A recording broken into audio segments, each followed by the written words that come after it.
From our New York studios, let's go inside her story with Jackie Reed. Good morning, Jackie.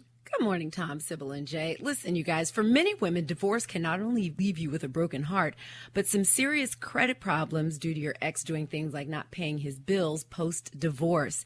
I met a woman who told me it took her more than 7 years to fix her credit after her divorce.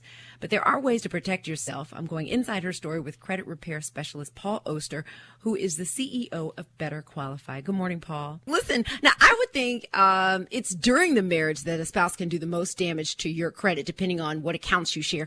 But don't you and your credit reports kind of go separate ways after the divorce? I mean, how can an ex still do damage after the divorce papers are signed? Unfortunately, if a couple gets to the point where they're actually getting a divorce, both spouses, and oftentimes the woman for sure, needs to realize that a divorce decree does not supersede the original creditor agreement. Probably the most important thing that folks are going to take away from today's show.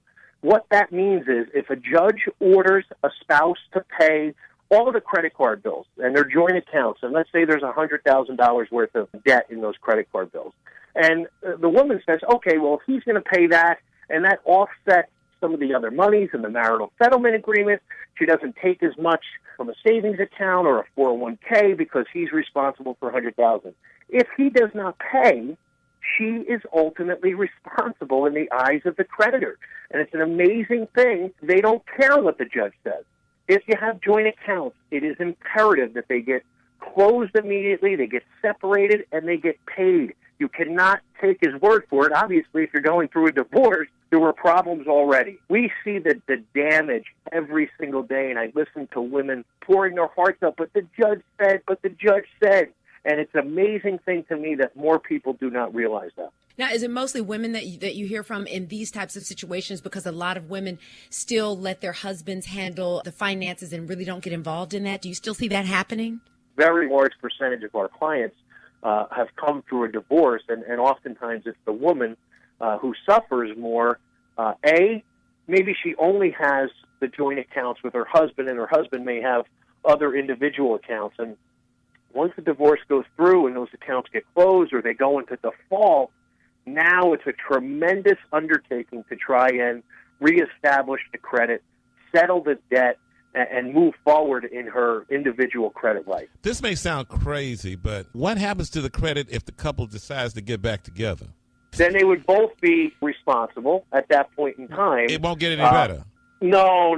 It doesn't. It doesn't have any effect. The marital status has no effect on credit, other than the fact that you may have joint accounts, together. So I speak all the time in front of groups, and I just tell them, congratulations, you're moving forward. You're going to get married, but you don't have to be married with credit. You can get the same credit cards, just get individual accounts, and you can pay those accounts out of a joint bank account. It's much easier to separate a bank account than it is credit card account. Paul, where can we get more of your tips on all types of credit issues? What's your website? It's betterqualified.com. Paul, thank you so much. All right, ladies. It's cheaper to keep them. You said it, not me, Tom. .com. Paul, do you think prenups are smart? If you don't have a lot of money? I can answer that one. No, but do you have to be rich and famous to have a prenup? No, and prenups are smart, but again, they don't supersede original agreement, and it's almost a separate issue to deal with. A prenup will not protect you against credit card default.